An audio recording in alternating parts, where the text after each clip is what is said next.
തലമുറകളെ മധുരമൂട്ടിയ ഒരു മാവിന് പ്രായത്തിന്റെ അവശതകൾ ബാധിച്ചു തുടങ്ങിയാൽ സാധാരണ എന്തു ചെയ്യും? നല്ലൊരു മരം വെട്ടുകാരനെ കൊണ്ടുവന്ന് വെട്ടിയിടും. കാതൽ വിറ്റ് കാശ് പോക്കറ്റിലിടും. പക്ഷേ കോഴിക്കോട് വടകര കൊടുവട്ടാട്ട നരേന്ദ്രനും കുടുംബവും മരത്തിന് ചികിത്സ നൽകി. വയസ്സായാൽ മരമായാലും വെട്ടിക്കളയാൻ മനുഷ്യർക്ക് മനസ്സ് വരുമോ? കടുക്കാച്ചു മാവിന് 200 വയസ്സായി. ഇനിയും ഒരു 200 വർഷം കൂടി ഈ മരമുത്തശ്ശി തറവാട് വീടിന് തണലായി നാടിനാകെ മധുരമേകി ജീവിക്കണമെന്നാണ് നരേന്ദ്രന്റെ ആഗ്രഹം. ഈ മാവിന് ഏകദേശം 150-ൻ്റെയും 200-ൻ്റെയും ഇടയിൽ പ്രായം ഉണ്ടാവും.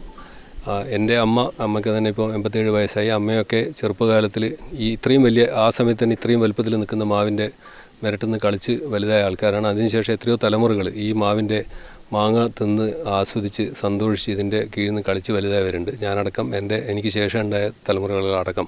നമുക്കൊരു മരത്തിനെ സംരക്ഷിച്ച് ഇനിയും വരുന്ന കുറേ പതിറ്റാണ്ടുകളിലേക്ക് അതിനെ നീട്ടിക്കൊണ്ടുപോകാൻ പറ്റി. അതിൽ നിന്നുള്ള മാങ്ങകൾ ഇനിയും എടുത്ത് കുട്ടികൾക്ക് തിന്നാൻ പറ്റിയിട്ടുണ്ടെങ്കിൽ അതിനും വലിയൊരു സന്തോഷം ജീവിതത്തിലില്ലല്ലോ.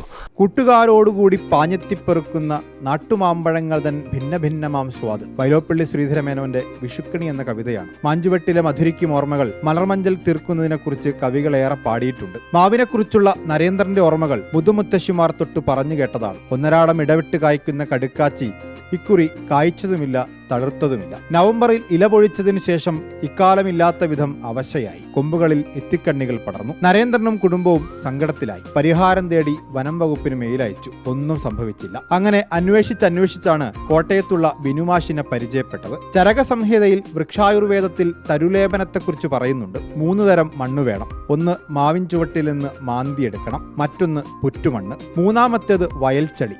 ഇതിൽ പാലും നെയ്യും ചെറുതേനും വിവിധ ധാന്യങ്ങളും ഇരട്ടി മധുരവും കദളിപ്പഴം, ശർക്കര തുടങ്ങിയവയും ചേർത്ത് കുഴച്ച് കടും ചുവപ്പും കാവിയും കലർന്ന നിറത്തിൽ കിട്ടുന്നതാണ് തരുലേപനം. മരത്തിൽ ലേപനം തേച്ചു പിടിപ്പിച്ച് കോറമുണ്ടുകൊണ്ട് പുതച്ചു മൂടും. ശേഷം കടക്കൽ ശർക്കര ലായനി ഒഴിച്ച് വേരിന് മധുരം കൊടുക്കും.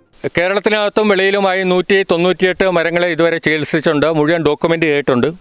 അതിൽ 180-ൽ പരം മരങ്ങൾ ഇന്നും ഈ രോഗങ്ങളെയും കേടുപാടുകളെയും അതിജീവിച്ച് ഭൂമിയിൽ ആയുർവേദത്തിൻ്റെ ഫലമായി നിലയുറപ്പിച്ചിട്ടുണ്ട്, നിൽക്കുന്നുണ്ട്, തണൽ തരുന്നുണ്ട്, ഫലം നൽകുന്നുണ്ട് എന്നുള്ളത് ഏറെ സന്തോഷം നൽകുന്ന കാര്യമാണ്. കുട്ടിക്കാലത്ത് കൂട്ടുകാരോടൊപ്പം മാഞ്ചുവെട്ടിൽ സമ്മേളിക്കുകയും കളിക്കുകയും അണ്ണാറക്കണ്ണന്മാരും കിളിക്കൂട്ടവും വീഴ്ത്തുന്ന മാമ്പഴങ്ങളുടെ പിന്നാലെ ഓടുകയും കൊതിയോടെ തിന്നുകയും ചെയ്യുന്ന ഓർമ്മകളുള്ള ഒരു ഗ്രാമം മുഴുവൻ വൃക്ഷചികിത്സക്കായി ഒത്തുകൂടി. 35,000 രൂപയാണ് ചെലവ്. വീട്ടിലെ ഒരു മുതിർന്ന അംഗത്തിനുള്ള ചികിത്സാ ചെലവായി മാത്രമേ നരേന്ദ്രൻ അതിനെ കണ്ടിട്ടുള്ളൂ. IT എക്സിക്യൂട്ടീവായിരുന്ന ഇദ്ദേഹം നാട്ടിൽ പൊതുരംഗത്തും സജീവമാണ്. പ്രകൃതിയിൽ നിന്ന് എന്തു കിട്ടുമെന്ന് മാത്രം ചിന്തിക്കുന്ന ലാഭക്കൊതിയാണ് പുതിയ കാലമെങ്കിൽ എന്തു കൊടുക്കാനാകുമെന്ന നന്മയാണ് ഗ്രാമീണ ജീവിതം. നാട്ടിൻപുറം നന്മകളാൽ സമൃദ്ധമെന്നാണല്ലോ കവിവാക്യം. BS Ranjith, reporter, Kozhikode.